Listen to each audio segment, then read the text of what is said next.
Hemos anunciado Dora Ordóñez Cueva, ella es secretaria anticorrupción, para hablar de distintos temas. Bienvenida, muchas gracias. Sofi, buen día, un saludo al país.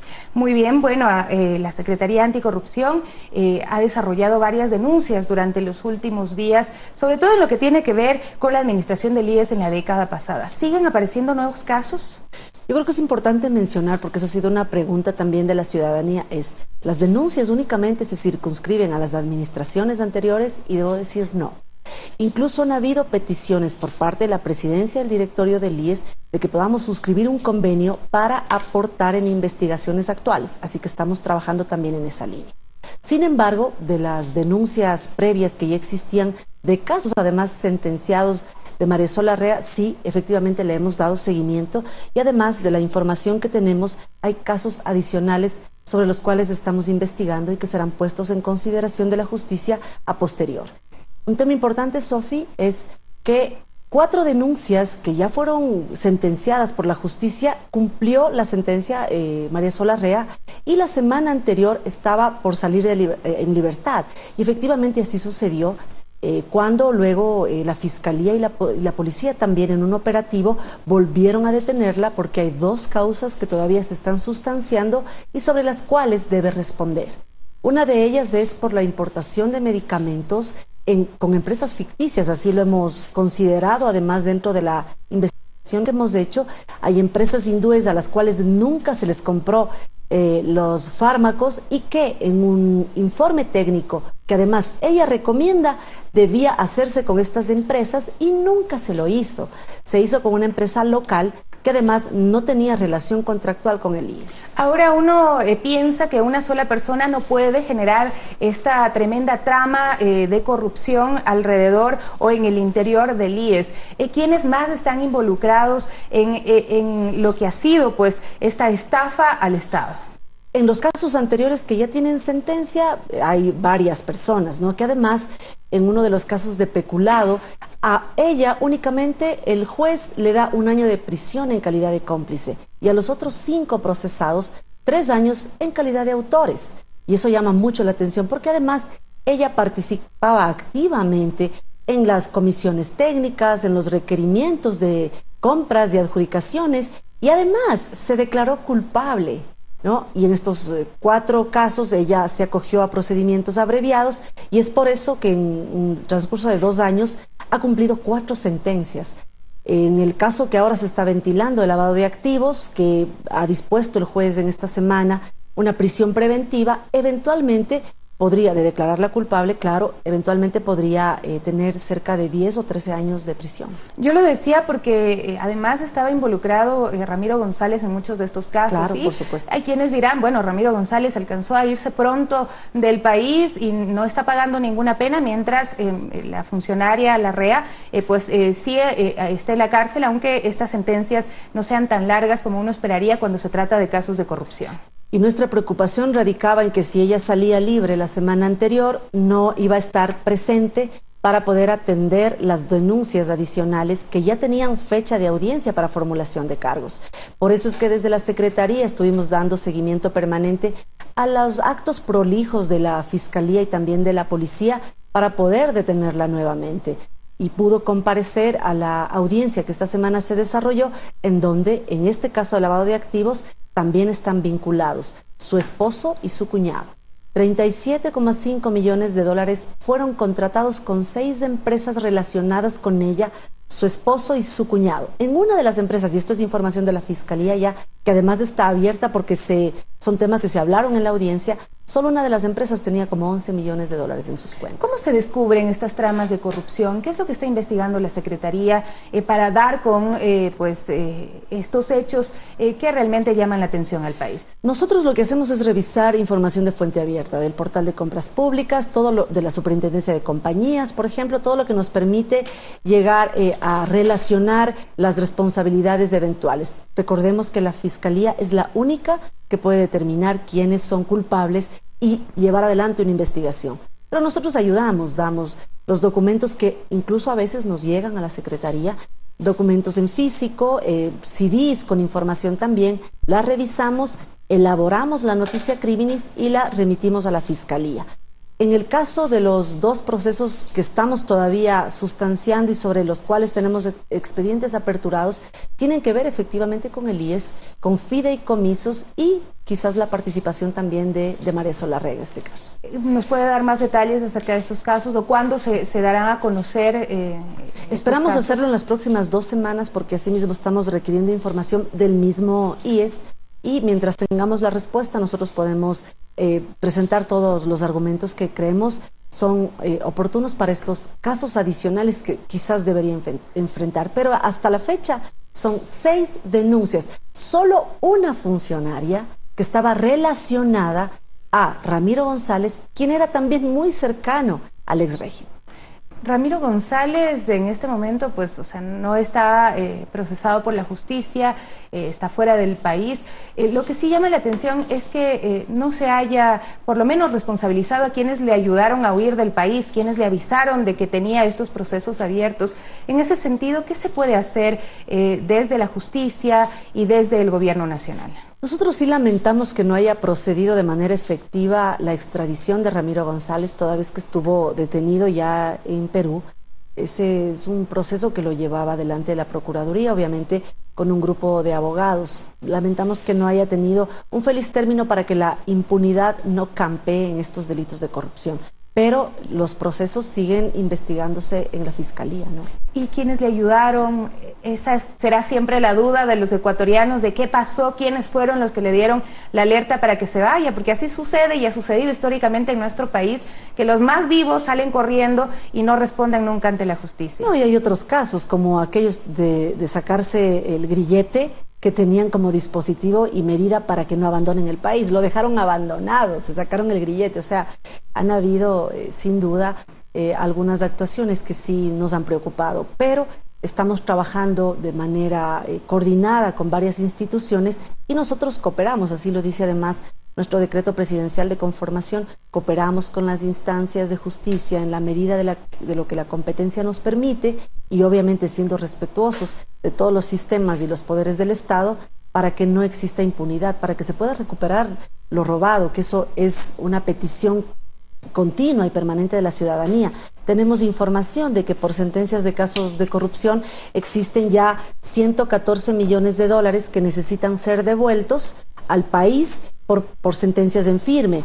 En el sentencias en firme. Sentencias en firme. Entre ellas, pues también el caso de María Solarrega, ¿no? Con 4,4 millones. Llamó la atención la respuesta de los abogados ante la pregunta de cómo devolverán este dinero también al Estado, y ellos decían, mientras no hayan los mecanismos, no se va a devolver nada. Mire usted la reticencia que tienen los que han sido procesados y obviamente sus defensores, sus abogados, de devolver un solo dólar de lo que se robaron. Primero se declaran culpables, cumplen las sentencias y cuando se les dice este dinero que es ilícito, que usted le robó al país, que le robó a los afiliados del IES, debe devolverse y enseguida dicen, a ver, no tenemos normativa legal, no sabemos cuál es el mecanismo jurídico, pero hasta voluntariamente podrían hacerlo. Hay bienes que se han identificado como adquiridos con recursos ilícitos. Ella tiene un departamento en Miami, que es justamente el que nosotros denunciamos y por eso está el caso de lavado de activos y está claro en etapa de investigación, pero ya podría, más allá de la incautación, también definirse una administración temporal. Por eso es necesario que se apruebe la ley de extinción de dominio en la Asamblea, que ya pasó el CAL y entiendo que está en una comisión en análisis. Esta ley de extinción de dominio permitiría, sobre un bien identificado, inmediatamente lo decomisa para sí el Estado y lo subasta para que esos recursos vengan al erario. Pero es verdad que no hay los mecanismos en este momento para que se devuelvan estos dineros. Más que no existir el mecanismo, no existe la voluntad y no hay cultura por parte de los jueces de ejecutar sus sentencias, de que los mandamientos de la ejecución de la sentencia, más allá de la prisión, que puedan obtener como juzgamiento, puedan definir el último paso, que es un paso más administrativo, en donde la entidad que es víctima, por ejemplo en el caso de María Solarrega, el IES, conjuntamente con la Procuraduría, puedan interponer esta última acción para identificar el bien, valorarlo, pedir el cambio de registro, que salga de ese patrimonio, venga a patrimonio del Estado y efectivamente se subaste. Ese es el último paso, pero lamentablemente no sucede. Pero adicionalmente, En glosas hay cerca de 982 millones de dólares que deben ser devueltos al Estado. Solo el caso de Jorge Glass, 49 millones de dólares. En el caso de la refinería del Pacífico, 29 millones de dólares. Y así por el estilo. En el caso de María Sol Larrea nos decía 4,4 millones de dólares. Que eso ya está en firme. Ella tiene, sí, está en firme. Ella tiene bienes en Guayaquil, en Quito, el departamento de Miami, que está demostrado que le pertenece a ella y a su esposo. Y además, cuando se la detuvo en agosto del 2017, tenemos conocimiento de que existían recursos en sus cuentas bancarias. Además, desde el año 2013-2014 empezó a enviar dineros fuera del país, cuando antes de ser una funcionaria estrella y muy cercana a Ramiro González, no enviaba fuera del país un solo dólar. ¿Y esos otros dineros, 114 millones, a cuántos casos corresponden? A 12 casos que tienen también mandamientos de ejecución. Uno de ellos es el caso Petroecuador, en donde está Alex Bravo, está Carlos Pareja Llanuselli. Solo ellos deben devolver por el orden de 20 millones de dólares. ¿Veremos ese dinero algún día? Eso es lo que nosotros aspiramos y sobre lo que estamos trabajando también. En este caso de Petroecuador hay 5 millones de dólares identificados en bienes ya. Solo una vivienda de ellos en San Borondón está valorada en cerca de 1.400.000 dólares, ¿no? Usted decía que la corrupción en nuestro país está naturalizada, que hay que combatir esto, porque se tiene en la conciencia del ciudadano que aunque haga obra, aunque robe, pero que haga algo. ¿Y esto cómo lo cambiamos? Bueno, más que haber mencionado que está naturalizada, lo que decía es no debemos pensar que es natural al ser humano. Todo lo contrario, los seres humanos nacemos siendo honestos, con todos los defectos que podemos tener y las virtudes, obviamente.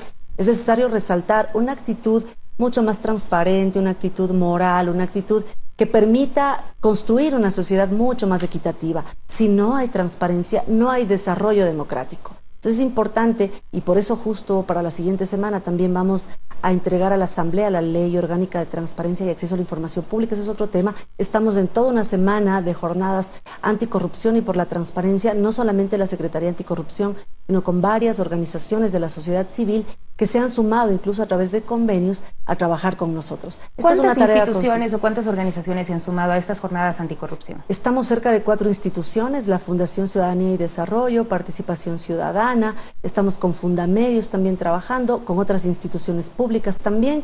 El día 9 estaremos en la Asamblea entregando la nueva ley de la LOTAIP, que es una ley totalmente nueva, que además está redactada en función del modelo 2.0 de la OEA. ¿Cuánto se podrá aportar con esto para combatir la corrupción? Lo importante es que se ciudadanice el debate y la necesidad de construir una sociedad íntegra, y que hablar de corrupción no debe ser únicamente en el marco de la sanción, sino también de la prevención. Y por eso es que ese es uno de los ejes sobre los que más énfasis le hemos puesto. No se trata de tener siempre un nuevo preso, porque vea usted la dificultad que tenemos de recuperar los recursos. Lo importante más bien es evitar que esto suceda. Por eso también conformamos 6 comités de integridad ética en 6 empresas. Están prácticamente operativos en este momento, identificando la metodología de trabajo, cuáles son la matriz de riesgos, las eventuales potencialidades de corrupción. Normalmente es en contratación pública, porque ahí es en donde están los recursos, pero no necesariamente es la única. CERCOP ha trabajado también bastante en algunos temas de compliance, de certificación ISO 37001 y varias otras instituciones del sector público, Banco Central y todo. Esta es una gran cruzada. ¿Cuáles son las instituciones más sensibles en materia de combate a la corrupción? Estamos hablando de que la parte más afectada del IES tiene que ver con el tema de salud, por ejemplo. Entonces, en el tema de hospitales y demás, ¿cuáles son los que se consideran como que deben tener más vigilancia? Nos ha llamado mucho la atención las denuncias reiteradas de corrupción en los hospitales, no solamente de la red del IES, sino también de la red pública del Ministerio de Salud. Por ejemplo, en el Hospital Pablo Arturo Suárez nosotros presentamos una denuncia y como fueron, posteriormente nos entregaron más reclamos, lo que hicimos fue generar un equipo de trabajo en la Secretaría para que atienda solamente las denuncias de los hospitales. Pero lo estamos haciendo en coordinación con el IES, eso es importante, porque requerimos tener acceso a la información y ha habido total apertura. Para la próxima semana es probable que tengamos ya presentando una denuncia en la Fiscalía sobre uno de los hospitales del IES en Guayaquil. Estamos hablando de grandes casos, pero hay pequeños casos también que a veces se pasan por alto. ¿Cuál es el mensaje a la ciudadanía para que también pueda aportar con sus denuncias si es que conoce que alguien está cometiendo algún hecho controvertido con la ley? Bueno, hay microcasos de corrupción, microprácticas, cuando, por ejemplo, si un estudiante decide copiar un examen, ¿no? Entonces, y las denuncias que a veces nos llegan a la Secretaría incluso tienen que ver con competencias que no son nuestras, sino son de los gobiernos autónomos descentralizados. Pero no es que las archivamos, sino las derivamos. Con el municipio de Quito, por ejemplo, hemos suscrito un convenio con Quito Honesto y con la municipalidad en general para poder apoyar procesos de investigación. Nos siguen llegando denuncias del municipio de Quito. Yo he derivado las denuncias hacia Quito Honesto porque ellos tienen una estructura instalada para hacer el respectivo análisis, la investigación y lo que corresponda. No olvidemos que los gobiernos autónomos tienen su propio ente de fiscalización, que son sus concejales o consejeros o vocales de junta parroquial, y también tienen a la Contraloría como un ente que debe responder a esas necesidades. Nosotros cooperamos en la medida en la que nuestra competencia nos permite, pero jamás cerramos un expediente sin haberle dado trámite. ¿Cuál es el mensaje al final? Que más allá de que se sienta o se piense que es una utopía erradicar la corrupción, yo creo que es posible. Hay países que lo han logrado en el mundo y nosotros sobre eso vamos trabajando. Yo creo que es importante tener esperanza. Muchísimas gracias por acompañarnos el día de hoy. Bueno, sí, los ciudadanos pues siempre esperan que esto ocurra así, que se pueda combatir esta corrupción y que no haya personas que se hagan de la vista gorda y dejen pasar estos actos que le afectan tanto al país. Dora Ordóñez Cuevas, secretaria.